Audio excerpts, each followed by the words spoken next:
saying it as I'm standing here. If the Lord asked me to stop ministry now, I stand by the God of heaven. I'm speaking. I know that they are recording this. I will never carry a mic again till Jesus comes. I love him more than ministry. I love him more than titles. Don't allow men clap you out of the will of God. You must sustain the grace and the hunger. Please hear me. I'm talking. This is not preaching, this is not. I'm speaking from the, sometimes when we see people who God has dropped his hand upon them, sometimes we need to be open like this to say these things so you will get it.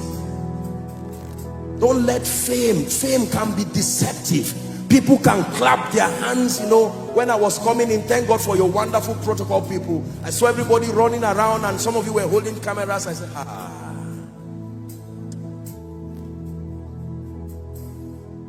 oh God, that great man is still your boy. Still your boy. Still your boy. He's somebody's father, but he's still your boy. He's somebody's mentor, but he's still your boy. He's somebody's role model, but he's still your boy. He's somebody's hero, but he's still your boy. The day you graduate yourself from the school of the spirit and pride gives you an award for completion, that day you begin to die immediately, no matter who you are. The day your knees becomes too far from the ground, that is the day your crown will fall from your head. I tell you this. This is the mystery behind the destruction of the great. This is why people start well and don't finish well. It's not sin that destroys people. It's not just fornication that destroys people. It's not just all these demonic things. No, the mercy of God is still there. It's the rebellion of rejecting the secret place. That's where people die. That's where people stay and are destroyed. They clap you out of his presence and you cannot die. Please listen to what I am telling you, because there are people, this is why you came here today. Forget man of God, woman of God, thank God for that, but it's time somewhere in this service we are going to cry before God and say, Lord, this is no longer apostle, this is your boy.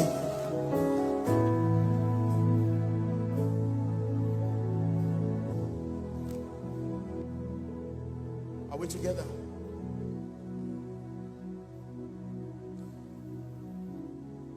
This is the place of encounter.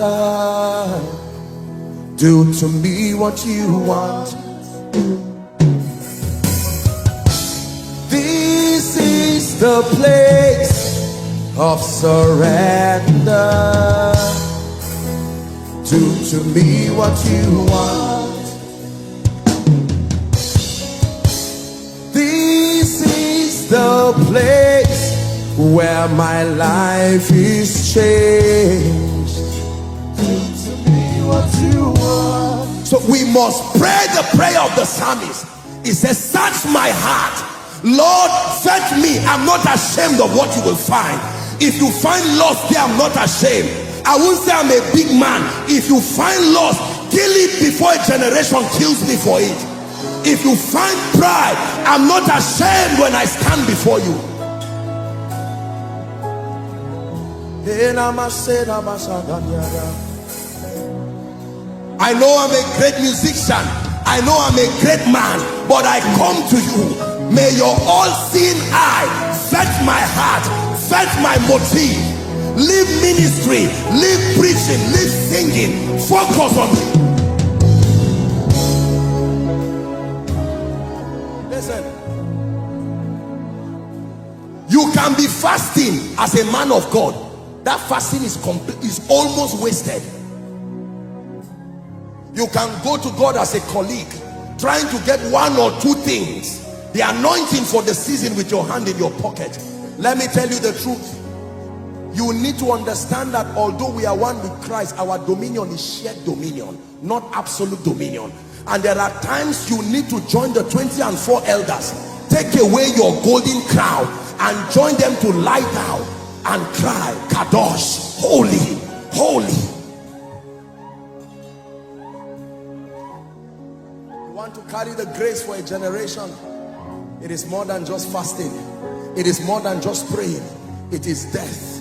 where you are not ashamed of whatever God finds. People can be clapping for you and God says, no, in the last 2 weeks pride is growing in you, lust is growing in you. In the last 2 weeks, bitterness, you are no, work on it, and you get down on your knees quickly and say, Lord, I'm not ashamed. What is there to be ashamed of?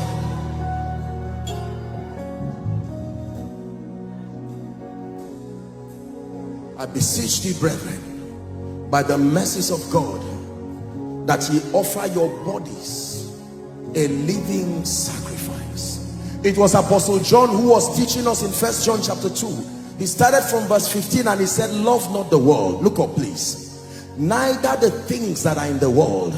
Love not the world. He's teaching us friendship with God, and he says, love not the world. He says, neither the things that are in the world. He says, if any man love the world, the love of the Father is not in him.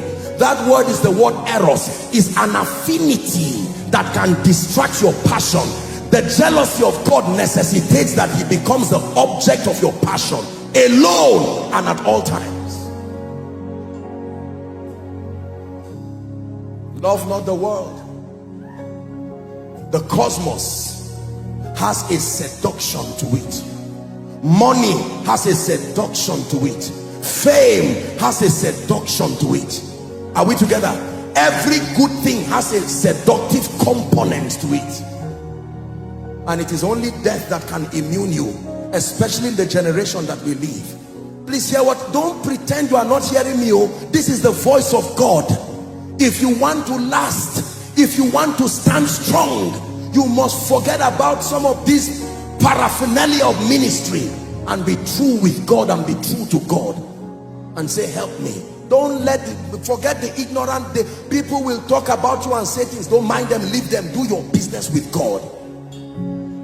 Because when you are tried like that refiner's fire, then you will come out with a dimension of grace and glory that people will look and say, from whence cometh this? And God will say, this is what I can make out of men who die. See, let me tell you this. Please look up. There are 3 levels of anointings, and I think I should just digress a bit to share this. We'll find somewhere to pray.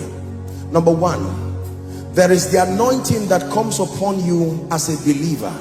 The Bible lets us know that there is an anointing that indwells a believer on account of his being grafted into Christ. Are we together now? Yes. Number 2, there is the anointing that comes upon you on